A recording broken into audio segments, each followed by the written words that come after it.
தமிழரம் நேயர்களுக்கு அன்பு வணக்கம். மீண்டும் உங்களை சந்திப்பதில் மிகுந்த மகிழ்ச்சி. இன்றைக்கு நம்மிடையே அரசியல் விமர்சகர் டாக்டர் காந்தராஜ் அவர்கள் நம்மோடு இணைந்திருக்கிறார். வாருங்கள் நேயர்களே, சார்ட்ட பேசலாம். வணக்கம் சார்.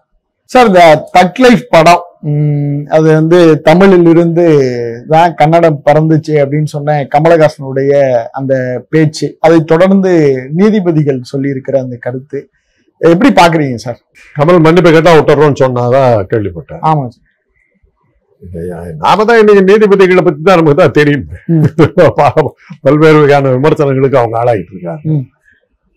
ஒரே கேள்வி அந்த நீதிபதி பத்தி கேட்க வேண்டிய ஒரே கேள்வி என்னன்னா, தேசிய கீதத்துல கன்னடங்கிற பேர் இருக்கான்னு கேட்கணும். இந்திய தேசிய கீதம் இந்த ஜனகணமன, சரி, அதுல கன்னடன்ற பேர் இருக்கா? உங்க மாநிலத்தை பத்தி அதுல எதை வச்சு குறிப்பிடுறாங்க? எதை வச்சு குறிப்பிடுறாங்க சார்? திராவிட உத்கல வங்காங்கிறாங்க. திராவிட மொழிகள்ல ஒண்ணு கன்னடம், தெலுங்கு, தமிழ், மலையாளம், நாளையும் சேர்த்து திராவிடம் சார். அது ஒத்துக்கிறோம் சார். அப்ப இது நாலு ஒண்ணுதான்றது முடிஞ்சு போச்சு இல்ல? நீங்க அது தமிழ்ல இருந்து பிறந்துச்சுன்னு சொல்றது அதான் போன மொழி அப்படிங்கறத இன்னும் சொல்ல போனா திரமிழம் அப்படிங்கிற பேர் தான் திராவிடம் திரமிழம் அப்படின்னு அந்த மொழி இது மாறினதெல்லாம் எப்படி வந்ததுங்கிறதெல்லாம் இருக்குது. இதெல்லாம் இருக்குது. அது கவலைப்பட வேண்டியது, அதை பேச வேண்டியது மொழிநூல் வல்லுநர்கள் தான் பேசணும். இதை நீங்களும் நானும் யாரும் பேசக்கூடாது. குறிப்பா ஜட்ஜஸ், அவங்களுக்கு என்ன தெரியும் சார்? இந்த ஜட்ஜ்மெண்ட் கொடுத்தவர் மன்னிப்பு கேட்கணும் எதுக்காக சொன்னார்? அவன் இங்க எமோஷனலா இங்க மக்களோட உணர்வுகளை புரிஞ்சிக்காம கமல் பேசிட்டாருன்னு சொல்றாரு. அந்த பாயிண்ட் வேணா நம்ம அக்செப்ட் பண்ணலாம். அவங்களுடைய உணர்வுகளை புரிஞ்சிக்காம பேசிட்டாங்கிறது. கோர்ட் நீங்க மக்களுடைய அமைதிக்கு பங்கம் விளைவிக்கிற மாதிரி பேசி இருக்கிறார் அப்படின்ற பாயிண்ட் அவர் சொல்லியிருந்தாங்க, நம்ம அதை அக்செப்ட் பண்ணலாம். அதை அக்செப்ட் பண்றோம். அது அந்த கன்னடர்களுக்கு அது பிடிக்கல. என்ன பொறுத்தவரை இது கன்னடர்களுக்கு தெரியணுங்கிற அவசியமே எனக்கு கிடையாது. நம்மளை பொறுத்தவரை நான் தான் சொல்லியிருக்கிறேன், எங்க பெருங்கிற நாடு எங்க இருக்குன்னு கூட அவனுக்கு தெரியாது. தென் அமெரிக்காவுடைய பசிபிக் கரையோரத்துல இருக்கிற ஒரு நாடு. அந்த நாட்டுல அதனுடைய தலைநகர் லீமா. அந்த லீமாவுக்கு அங்க போயிருந்த போது அது அங்க இருந்த மியூசியத்துல முதல் இது மனித நாகரிகம் தோன்றி முதல் இது நாகரிகமே சோழன் நாகரிகம் தான் போடுறான். அங்க பெரு அப்பா இங்க இருந்து அரபிக்கடலை தாண்டி ஆப்பிரிக்காவை தாண்டி தென் அமெரிக்காவில இந்த அட்லாண்டிக் ஓஷனை தாண்டி பசிபிக் கரை பக்கம் போறேன்னு 3 கடல் தாண்டி அங்க போய் அந்த ஊர்ல சொல்றான். இத நான் கேட்கிறேன், அங்க நாங்க கேட்கிறோம், என்னங்க சோழன் ஈரான் போட்டிருக்கீங்களா? அது என்னால அந்த மியூசியம் கியூரேட்டர் கிட்ட கேட்கும்போது அவங்க சொல்றாரு, நீ எங்க இருந்து வந்த? இந்தியால இருந்து. இந்தியாங்கிறது தெரியுது, இந்தியாவில எந்த பக்கம் அப்படின்னு? சவுத் இந்தியா அப்படின்னு. உங்க ஊர் தான். அதுல இன்னொன்னு போடுறாங்க, அந்த பெருநாட்டுல இருக்கிற மக்கள் எங்க இருந்து வந்தாங்கிறதுக்கு ஒரு படம் ஒண்ணு போட்டிருந்தாங்க. ஆக படம் எடுக்கிறதுக்கு அனுமதிக்கல, அதனாலதான் நான் எடுத்துட்டு வர முடியல. இந்து மகா சமுத்திரம் லெமூரியா கண்டம் கீழே இருக்குது. இந்து மகா சமுத்திரத்துல இருந்து அப்படியே ஆப்பிரிக்கா நன்னம்பிக்கை முனை அந்த தென் ஆப்பிரிக்கா அது வழியாக இது பண்ணி படகோனியா இருக்கிற தென் அமெரிக்காவில் இருக்கிற படகோனியால இறங்கி அதுல இருந்து மேல வந்தவங்க தான் நாங்கிறோம். தமிழ்நாட்டுல இருந்து வந்தவங்க தான் நாங்க படம் போட்டு வச்சிருக்கோம். அப்படி ஊர் உலகம் பூரா தமிழர்கள் இருந்து வந்தவங்க தான் நாங்க. அதற்கு இந்த கேள்வி எல்லாம் வந்ததுக்கு என்ன காரணம்னா, எங்களுக்கு கிடைச்ச சில வினோதமான அனுபவங்கள். அவங்க ஒரு அமைச்சர் வீட்டுல எங்களுக்கு எங்களுக்கு வழிகாட்டியா இருந்த பேட்ரிஷியாங்கிற அந்த பெண் அவர் ஒரு பெருநாட்டினுடைய அமைச்சருடைய மகள் தெரிஞ்ச போது நான் அசந்து போயிட்டேன். சின்ன பொண்ணு, ஒரு 18 வயசு 19 வயசு. அதான் மொழிபெயர்ப்பாளரா எங்களுக்கு கைட் மாதிரி எங்களை கூட்டிட்டு போனது எல்லாமே நாங்க அரசாங்க இதுல போயிருந்ததுனால எங்களுக்கு இந்த இதெல்லாம் இருந்தது. அப்ப நான் கேட்டபோது உங்க அப்பா என்ன பண்றாரு போது, எங்க அப்பா மினிஸ்டர் இருந்துச்சு. அப்ப எங்க அண்ணன் இங்க மந்திரி. சொல்ல பாரு, நான் மந்திரி தம்பி மந்திரி மகன் 2 பேரும் சோட்டா சேர்ந்திருக்கோம் அப்படிங்கிற அளவுக்கு பேசிட்டு போகும்போது உங்க அப்பாவை சந்திக்கணும்னு சொன்னா பார்லிமெண்ட்டுக்கு போய் அவரெல்லாம் பார்த்துட்டு அவங்க வீட்டுல சாப்பாட்டுக்கு கூப்பிட்டு இருந்தாங்க. சாப்பாட்டுக்கு போன போது அந்த குழஞ்ச சாதம், அரிசி சாதம், கருப்பு மூச்சை கொட்டை குழம்பு, கத்திரிக்காய் போட்டு பிசைஞ்சு எடுத்து கொடுக்குறாங்க. நாங்க சொன்னோம், எங்களுடைய கலாச்சாரத்தை புரிஞ்சுக்கிட்டு எங்க ஊர் மாதிரியே சாதம் போட்டு கருப்பு மூச்சை கொட்டை குழம்பு கத்திரிக்காயோட கொடுக்குறீங்க, எப்படி அதுக்குள்ள அதெல்லாம் கத்துக்கிட்டீங்க? அது ஒரு சாப்பாடா? நாங்க வழக்கமா சாப்பிடுறது இதுதான். பெருநாட்டுலயும் மெக்சிகோ நாட்டிலயும் என்னடா சாப்பாடுனா இதுதான். அவங்க வீட்டுக்கு பின்னாடி கொய்யா மரம் இருக்கு. இது பார்த்த உடனே இந்த மரம் இருக்குது, எங்க ஊர்ல இருக்கிற மரம் ஆச்சு அப்படின்னு. ஆமா, இட்ஸ் கால்டு கொய்யா அப்படின்னு. கொய்யா பழத்துக்கு கொய்யான்னு பேரு. அந்த மாச்சு பிச்சு அந்த இது அந்த இடத்துலதான் ரஜினிகாந்த் போய் அந்த எந்திரன் படத்துல கிளிமஞ்சாரோ சூரியமஞ்சாரோ பாட்டுலாம் பாடி இது பண்ணுவாரு. அந்த ஊர்ல தான் எடுத்தாங்க, அங்கதான் எடுத்தாங்க. பல விஷயங்கள் அவங்க சொல்றாங்க, தென்னாட்டுக்கு நமக்கு இருந்த தொடர்புகளை சொல்றாங்க.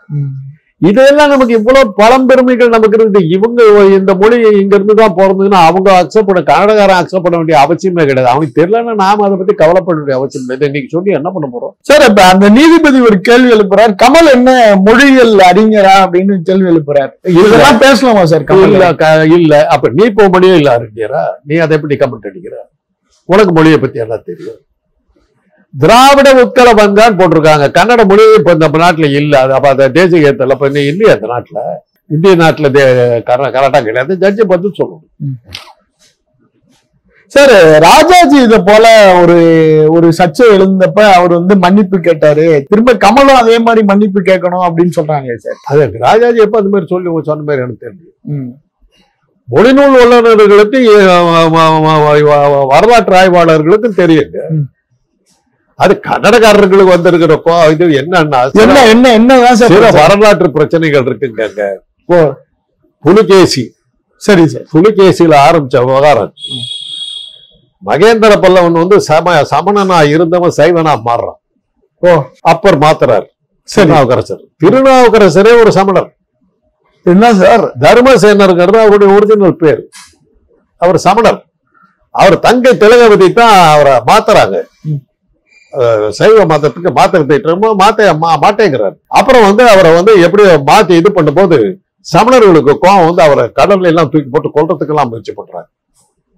அதுதான் திருநாவுக்கரசருடைய வாழ்க்கையில் நடந்த சம்பவம்.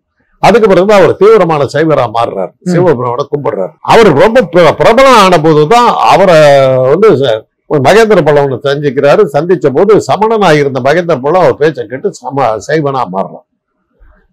அதே நேரத்துல திருஞான சம்பந்தம் அங்க இருந்த திருஞான சம்பந்தம் அங்க சௌந்தர பாண்டியன்னு சமணனா இருந்த சௌந்தர பாண்டியன்னு சமணனா மாத்துறான். ஒரே நேரத்துல நடக்குது, ரெண்டு பேரும் ஒரே நேரத்துல இருந்தோம். அந்த திருஞான சம்பந்தனை காலடியில் பிறந்த சங்கராச்சாரிய சங்கரர், ஒரிஜினல் சங்கரர், இந்த காஞ்சிபுரத்து இந்த சங்கரர், இந்த கூட்டம் இல்ல, ஒரிஜினல் சங்கரர். அவர் திராவிட சிசுன்னு கூப்பிடுறாரு திருஞான சம்பந்தம். ஏன்னா இவங்கெல்லாம் திராவிட இனத்தை சேர்ந்தவர்கள். இதெல்லாம் இருக்கு வரலாறு. இதெல்லாம் நம்ம சொல்ல வேண்டிய அவசியம் இல்லை. அப்ப என்ன ஆச்சு?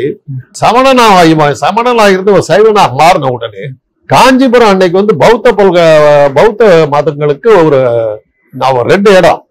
ஒண்ணு நாலந்தா, இன்னொன்னு காஞ்சிபுரம்.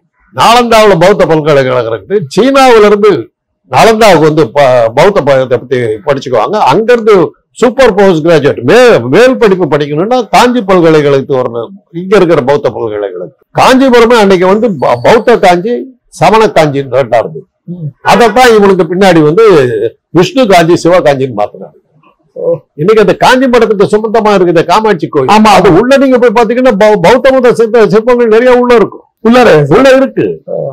அங்க ஒரு உலகளந்த பெருமாள் கோயில் இன்னும் இருக்கும். கால் மாத்திரம். ஆமா, கால் அது சமண இது தீர்த்தங்கரருடைய சிலை. அது அதுக்கு மேல கோபுரத்தை கட்டி மறைச்சிட்டாரு, கூட்டிட்டாருங்க. அதே தான் கரூர்ல இருக்கிற தாந்தோன்றி மலை சமண தீர்த்தங்கரர் இருந்து அது மேல அப்படியே கோபுரத்தை கட்டி அதை மூடி ஒரு காலை மாத்திரம் கட்டி சிவன் கோயில் போயிட்டாரு. இந்த மாதிரி எல்லாம் மாற்றம் ஏற்படும் போது புலிகேசி அவரு தீவிரமான பௌத்த சமயத்தை சேர்ந்தவன்.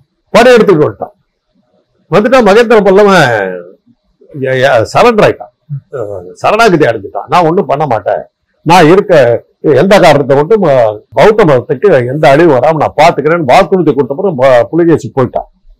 ஆனா இந்த அவமானத்தை தாங்கிக்க முடியாத பல்லவர்கள் நரசிம்ம பல்லவன் வந்த போது அன்னைக்கு பரஞ்சோதிங்கிற பேர்ல இருந்த ஒருத்தர் அவர் சமணனா இருந்தவர் சைவனா மாறுறார்.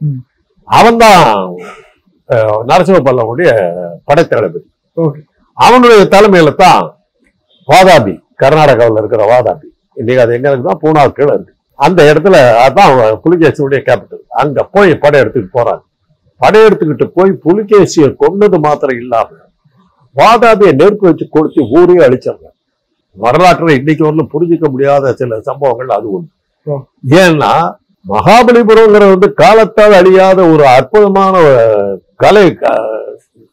கலைகள் நிறைந்த ஒரு நகரத்தை உருவாக்கிய கலையார்வம் மிக்க ஒரு நரசிம்ம பல்லவன் அதற்கு சமமாக இருக்கக்கூடிய ஒரு வாதாபி நகரத்தை எப்படி நெருப்பு வச்சு கொடுத்ததுக்கு அவனுக்கு எப்படி மனசு வந்திருக்கும் அப்படிங்கிற கேள்விக்கு எனக்கு ஒன்றும் பதில் இல்லை.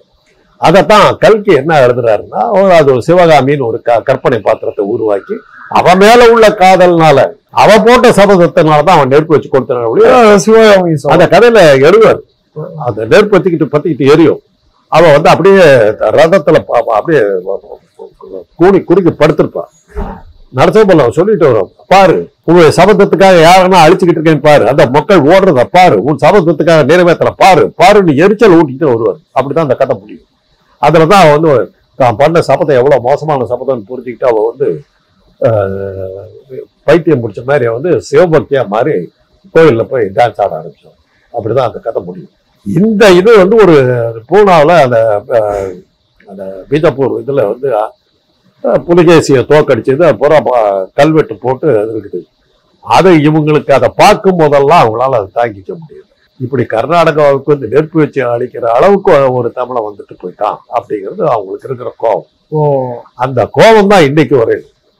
அதுக்கடுத்து அப்படி அவங்களுக்கு அந்த கோபம் கன்னட நடிகர் ராஜ்குமாரை வீரப்பன் கூட்டிட்டு போய் எடுத்தது. இதுல அவங்களுக்கு எரிச்சல். இது எல்லாமே தெற்கு கர்நாடகா தான். ஆர்வார் ஹூப்ளி அந்த இதெல்லாம் அந்த பக்கம் போயிட்டீங்கன்னா அங்கெல்லாம் மராத்தி. அவங்க இவங்களே அவங்க ஏத்துக்கிறது. இந்த ஜட்ஜி எல்லாமே இந்த ஊரோட ஓவர், பெங்களூரோட ஓவர். ரெண்டாவது பெங்களூரு நம்முடைய டாமினேஷன் ஜாஸ்தி. அதான் கிட்டத்தட்ட 24 லட்சம் பேர் தமிழ்னு சொல்லி பதிவு பண்ணவங்க இருக்கதா சொல்றாங்க சார். மேலே இருக்கும். அங்க ஊருகளே முதலியார்பேட்டை இந்த மாதிரி தானே பேரு. பெங்களூர்ல ஆமா பெரிய இடம் முதலியார்பேட்டை தான். கண்டோன்மெண்ட் போற தமிழர்கள் தான். சிட்டி தானே கர்நாடகா சார். இதுல இன்னொரு மிக முக்கியமான குற்றச்சாட்டு சார், இந்த கமலுக்கு ஆதரவாக சீமான், மணியரசன் போன்றவர்கள் எல்லாம் இருக்காங்க. திமுக அமைதியாவே இருக்கு சார். ஏன் சார் பயப்படுறதா? தேவையில்லாத விஷயங்க. என்ன தேவையில்லாத விஷயம்? இது எல்லாத்துக்கும் தெரிஞ்ச விஷயங்க. இதுக்கு நம்ம ஏன் போராட வேண்டிய அவசியம் என்ன இருக்கு? போராடல இல்ல சார். நீங்க திராவிட மொழி குடும்பம்னு சொல்றீங்க, இப்ப அதை அவங்க ஏத்துக்கல, அது அவங்களுடைய கருத்து. அதுக்கு நாமே மறுப்பு சொல்லணும். அதான் அந்த ஊருடைய கருத்து. சீமான் கேட்கிறாருல்ல சார். சீமான் போயிட்டு அங்க போய் நிக்க வேண்டியதானே. சீமான் கேட்கறத பத்தி எனக்கு ஆச்சரியப்படல. அது அவங்க கருத்தை நீங்க எப்படி மறுத்து சொல்ல முடியும்? ஒரு தமிழ்நாட்டினுடைய முதலமைச்சர் தமிழ் மொழியினுடைய குரலா இருக்கணும்ல. தமிழ் மொழியினுடைய குரல் எல்லாம் தான் கொடுத்துக்கிட்டு தானே இருக்காரு. செம்மொழி எல்லாம் யாரு என்ன பண்ணாங்க? அம்மா பிறந்த நாளைக்கு செம்மொழின்னு கொடுத்துட்டா சரியா போச்சு. நம்ம ஊர்ல இருக்குது இல்ல, நம்ம ஊர்லயே இல்லாம பண்ண பார்த்தாங்கல்ல, அதை காப்பாத்தான் நம்ம வேலை. கர்நாடகாரன் அக்செப்ட் பண்ணலன்னா அதுக்காக நம்ம போய் அக்செப்ட் பண்ணு சொல்ல முடியுமா? மக்கள் மனசுல இல்ல. அப்படி சொல்றதும் ஒரு முதல்வரோட கடமை தானே. இது சீமான் போன்ற ஆட்களுக்கு எல்லாம் பதில் சொல்ல வேண்டிய அவசியம் இல்லை. என்ன அவருக்கு அட ஒண்ணுமே தெரியாத ஒரு ஆசை. அதோட பத்தி நான் கரெக்டா சொல்றாரு.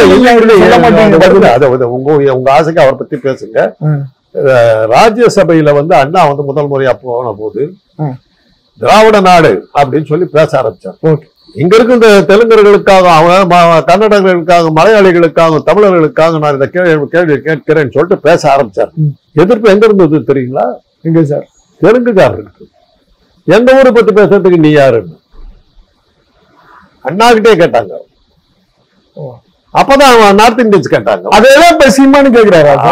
அதைத்தான் இப்ப நம்ம சொல்ல வர்றோம். அவங்க அன்னைக்கே என்ன கேட்டாங்க, அவங்களா ஏத்துக்கலன்னு போது நீ திராவிடங்கிறத ஏத்துக்கிட்ட NT ராமராவ் தாங்க ஏத்துக்கிட்டாரு. அதனாலதான் Dravida university, university for Dravidian studies வச்சார். அவர் தான் வச்சார்.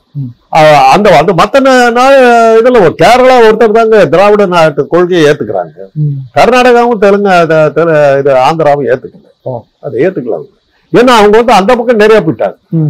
ரெண்டாவது அவங்களுடைய இன்னைக்கு அவங்க சைவத்தையும் இந்து மதத்தையும் பேசினா கூட கர்நாடகா மிகப்பெரிய சமண இது தெரியுமில்ல, கோமட்டீஸ்வரர் சிலையெல்லாம் அங்கத்தான் இருக்கு. ஸோ அவ்வளவு பெரியது.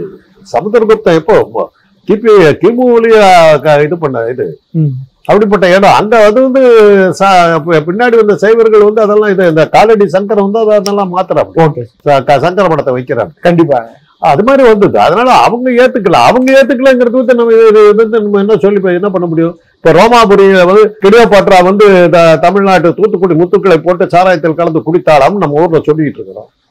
அங்க கிரேக்க இதுல வந்து அதுக்கான ஆதாரமே இல்லையே. எப்படா சொல்லலாம் அப்படின்னு கேட்டீங்கன்னா அங்க போய் கிரேக்க கவர்மெண்ட் கிட்ட சண்டைக்கு போக முடியுமா? அந்த மக்கள் அதை ஏத்துக்கல. கண்டிப்பா. ஆனா எனக்கு அதுல ஒரு அனுபவம் இருக்கு. Okay okay. ஒரு நான் ஹார்பர்ல வேலை பார்த்துட்டு டாக்டரா இருந்தேன். அந்த ஷிப் எல்லாம் வரும். கிரீக் ஷிப் ஒரு ஷிப்ல வந்து நான் இது பரிசோதனை பண்ணிட்டு இருக்கும்போது பேசிக்கிட்டு அந்த கேப்டன் சொன்னாரு, நமக்கு உங்களுக்கும் எங்களுக்கு மத்தியில் நிறைய ரிலேஷன்ஷிப் இருக்குதுன்னு சொல்றாங்களே, அது ஏதாவது தெரியுமா உனக்கு அப்படின்னு. அப்ப நான் சொன்ன டாலமி, பிளினி போன்ற நூல்களும் ஆசிரியர்களும் இருக்காங்க.